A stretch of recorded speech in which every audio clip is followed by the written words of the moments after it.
just chaos. Chaos, I guess. How so?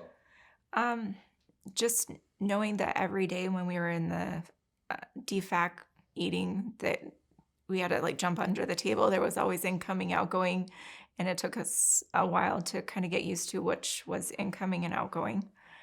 Um, uh, it was just a different life. Like here, you don't worry about being shot at and bombed all the time, and there it was just part of the day. I was injured on April 16th, 2005, after guard duty. So I was essentially off duty. I was sitting in our Connex, and there were incoming mortar rounds. And at that time, we were able to discern that they were incoming. And so me and the girls, our roommates, just ran out to the bunkers where we were, trained to go. And it was at that time when an officer came out and said, "Don't worry, it's outgoing." And I said, "No, sir, it's incoming." And no sooner did it just blast, and it hit 7 of us. I have shrapnel in my eye, had it in my right eye, got it removed. I had a piece of rock or metal slice this eye. I have it in my neck, my left side of my body, my arm, and my leg, and my side. And my right foot. I had cellulitis in my right foot, and I had 2 months of physical therapy at Walter Reed. My unit didn't feel that anything was going to happen. And it did.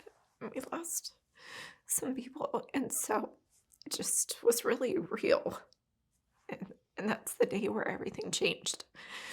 And we're like, okay, this is not what we anticipated. Nobody expects to get injured and get flown away and pass away. And that was the day that it became real. It didn't change my outlook on serving. I was, I guess, more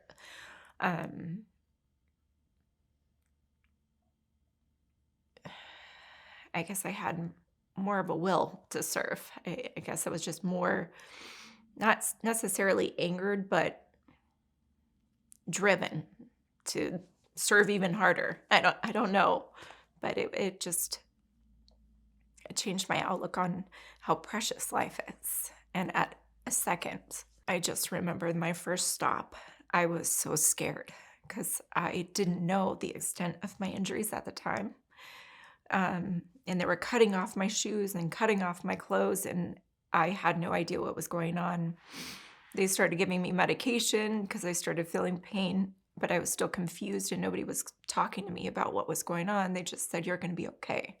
And those words were enough to at least calm me down, but I still didn't know the extent of my injuries.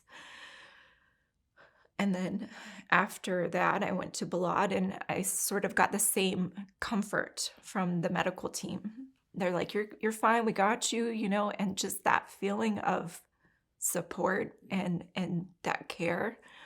I wanted to one day be able to extend that to somebody else, and be able to be that voice, that calming voice in somebody else's time of distress. I just always felt like that strong desire to serve and continue to serve in some capacity. Where do you work now? I work at an Island County jail. There's that level of danger that we're not used to here.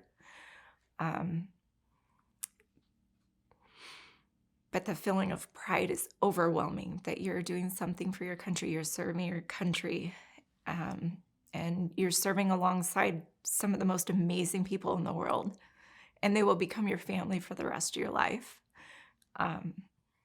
So there's just something to be said about being a veteran.